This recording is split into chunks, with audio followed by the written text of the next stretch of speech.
종교적 고통은 현실의 고통의 표현이자 현실의 고통에 대한 저항이다.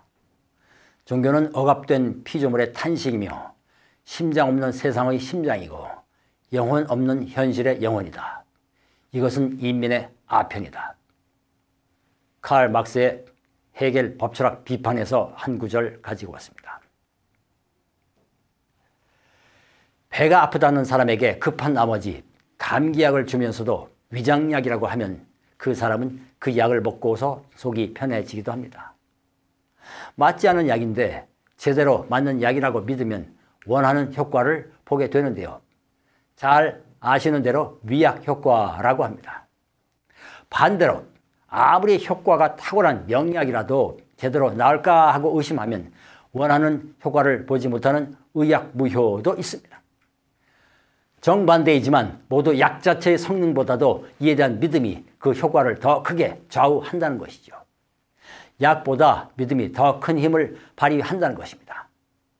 어찌 보면 믿음이 가짜를 진짜로 만들기도 하고 진짜를 가짜로 만들어버리기도 하는 것 같습니다. 혹자는 이렇게 반문할 수도 있습니다.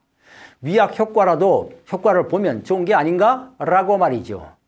이게 뭐가 문제냐라고 항변할 수도 있습니다. 물론 그 자체로 문제라는 것은 아닙니다. 꽝 잡는 게 매라는 말처럼 원하는 효과를 보면 그건 좋겠지요. 그러나 위약 효과가 과연 계속해서 일어날 수 있는가라고 묻게 되면 이야기는 매우 달라집니다. 게다가 설령 계속 된다고 해도 과연 좋은가라고 하는 것은 또 다른 문제이고요. 위약 효과라는 것이 잠깐 먹히기는 하겠지만 계속해서 효과를 볼 수는 없을 뿐더러 맞지 않는 약을 계속 복용하게 되면 결국 더욱 심각한 문제를 일으킬 수밖에 없기 때문입니다. 그럼에도 위약 효과처럼 급할 때 임시 방편의 효과도 통째로 의미가 없는 것은 아닙니다.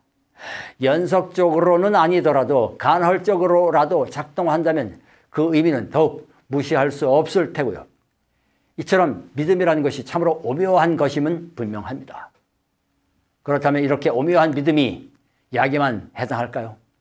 나날의 삶에서 이모저모로 작동하는 믿음이 우리 일상에 대해서 미치는 영향에 대해서도 마찬가지일 것입니다. 종교라고 예외일 수는 없겠지요. 사실 종교에서도 이러한 위약 효과는 상당한 위력을 발휘합니다. 말의 힘이기도 하지만 좋은 말을 해주면 좋아합니다. 좋은 말 싫다는 사람은 없으니까요. 그리고 좋은 말을 해주면 좋아지기도 합니다. 빈말이라도 좋은 말은 그래서 일단 하고 보는 것이죠. 물론 이런 원리가 종교에서도 10분 작동하고요. 그런데 좋은 말이라고 해도 같은 말이 반복되면 약발이 좀 떨어집니다. 그러게 약발이 떨어지려고 하면 또 다른 약을 들이댑니다. 내용은 거기서 거기인데 모양새를 살짝 바꾸면 좀 달라 보이니까요. 그래서 또 약발이 먹힙니다. 주는 쪽에서 맞는 약이라고 하고 더 좋은 약이라고 하면 받는 쪽에서는 넙죽 받아먹고서는 약발이 떨어지려고 하면 또 달라고 합니다. 그러나 그 약에 대해서 묻는 것은 금기입니다. 맞는 약이라면 맞는 약입니다. 좋은 약이라면 좋은 약입니다. 그렇다면 그런 것입니다. 물어서는 안 됩니다. 묻는 순간 약발이 떨어지니까요. 위약 효과라도 보아야 할 터인데 효과가 사라지면 낭패입니다. 아니, 두렵습니다. 그래서 묻지 않습니다. 그렇다면 그런 줄을 알고 먹어야 합니다. 믿고 먹으면 낫는다는 선포의 말씀을 따라 믿고 먹습니다. 그런데 바로 그렇기 때문에 약발이 먹히는데요. 믿음의 오묘한 생리 덕분입니다. 그리고 바로 그렇기 때문에 위약 효과는 계속해서 위력을 발휘하는데요. 이래서 물음은 있을 수 없습니다. 물어서도 안 됩니다. 묻지마 믿음이죠. 묻지마 믿음이어야 효과를 보기 때문입니다. 중요한 것은 믿음이 아니라 효과이기 때문이고요. 물론 우리네 일상의 삶은 잠시 먹혀드는 위약 효과로 지탱하기는 훨씬 길고 복잡다단합니다. 그러나 종교로 들어오면 이야기는 달라지는데요. 종교의 영역은 단순합니다. 아니, 단순해야 합니다. 그래야만 약발이 먹히기 때문이죠. 그런데 바로 이 위약 효과를 무리하게 지속시키다가 병이 깊어졌습니다. 오늘날 종교들의 모습입니다. 기독교라고 예외가 아니죠. 예외가 아닌 정도가 아니라 아마 선두에 서 있을지도 모릅니다. 누군가 종교는 민중의 아편이라고 했는데 바로 이것을 두고 한 말이었을 것입니다. 위약 효과 정도가 아니라 아편 중독이라고까지 진단이 나왔는데도 아직도 이런 진단을 외면하고 묻지마 믿음을 외치는 종교 중독증을 치료하기 위해서라도 묻지마 믿음을 물어야 합니다. 그런가 하면 다른 한편으로 위약 효과의 노래를 따라서 종교의 유용성을 말하는 사람들이 있습니다.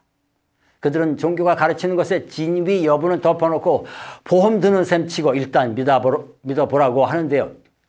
천당이 있으면 죽은 후에 갈 수 있으니 좋고 만일 없다면 믿져야 본전이니 괜찮다는 것입니다. 거꾸로 만일 지옥이 있다면 어떻게 할 것인가 라고 하는 협박과 함께 말이죠. 그런데 요즘은 이마저도 약발이 먹히지 않는 시대가 되어가고 있습니다. 종교를 반대하는 입장과는 달리 아예 어떤 종교에 대해서도 관심도 없고 종교라는 것에 대해 도대체 어떤 의미도 부여하지 않는 무종교인들이 어떤 다른 종교인들보다도 가장 빠른 속도로 늘어나고 있는 현실이기 때문입니다. 인간에게는 어떤 특정 종교를 갖든지 그렇지 않든지 상관없이 죽음의 한계에 대한 의식에서 그 한계를 넘으려고 하는 성정이 불가피하게 있을 수밖에 없는데 이를 일컬어서 훗날 종교성이라고 했었습니다. 그리고 이런 이유로 인간을 종교적 인간이라고 했었고요. 그러나 이제 무종교인들은 종교적 인간이기를 거부합니다. 그들은 거품을 물고 말합니다. 천당 가고 싶으면 너나 열심히 믿고 잘 가라. 난 이렇게 살다 죽을 테니 날 내버려 두어. 이런 외마디 앞에 종교의 유용성 이야기는 아주 무력한데요. 그래도 종교에 대해서 거품 물고 반대하는 사람들은 차라리 진한 가능성을 지니고 있습니다. 그러나 종교에 대해서 아예 무관심하고 종교의 의미를 그냥 부정해버리는 경우에는 이야기가 간단하지 않은데요. 여기서 돌이켜본다면 아주 열심히 믿는 사람들이 묻지마 믿음을 내세운 것이 무종교인들이 더욱 관심 없게 만드는 데에 일조했는지도 모릅니다. 묻지마 믿음에 대해서 물어야 하는 까닭입니다. 감사합니다.